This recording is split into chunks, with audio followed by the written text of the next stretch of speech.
بسم اللہ الرحمن الرحیم نحمدہ و نصلی علی رسولہ الکریم۔ السلام علیکم، آپ دیکھ رہے ہیں پس منظر، میں ہوں آپ کا میزبان ساجد ورک۔ پاکستان میں الیکشن کمیشن آف پاکستان نے عام انتخابات کا اعلان کر دیا جو کہ جنوری کے پہلے ہفتے میں متوقع ہیں، لیکن اس کے ساتھ ہی ساتھ جیسا کہ ہمیشہ انتخابات سے قبل نگران حکومت کے دوران بڑے پیمانے پر سرکاری افسران کے تبادلے اور تقرریاں شروع ہو جاتی ہیں۔ گزشتہ روز پنجاب گورنمنٹ میں کوئی پنجاب کے 9 ڈپٹی کمشنر تبدیل کیے ہیں، اسی طرح سندھ میں بھی 51 کے لگ بھگ ڈی ایس پیز تبدیل کیے گئے ہیں صرف کراچی کے اندر۔ تو یہ کوئی نئی بات نہیں ہے، یہ ہمیشہ نگران حکومت جب بھی ہوتی ہے تو انتخابات سے قبل یہ عمل دہرایا جاتا ہے۔ اور کیوں دہرایا جاتا ہے یہ بھی سب لوگ جانتے ہیں کہ ایسا کیوں کیا جاتا ہے،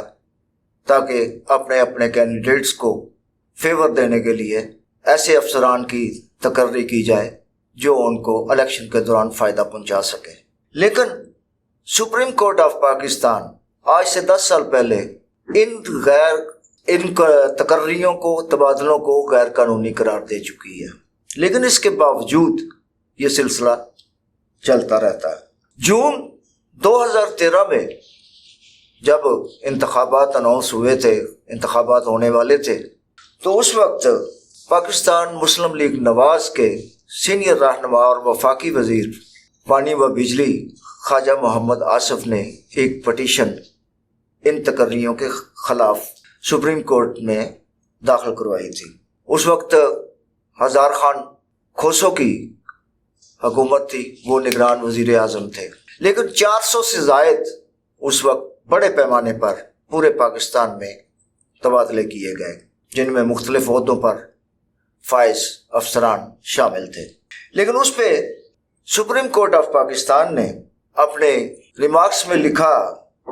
کہ نگران حکومت کا یہ مینڈیٹ نہیں ہے کہ وہ تقرریاں اور تبادلے کرے، بلکہ نگران حکومت کا کام یہ ہے کہ وہ ملک میں صاف اور شفاف انتخابات کے انعقاد کو یقینی بنائیں۔ سپریم کورٹ نے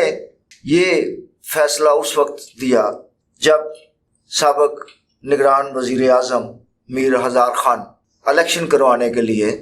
عارضی طور پر وزیر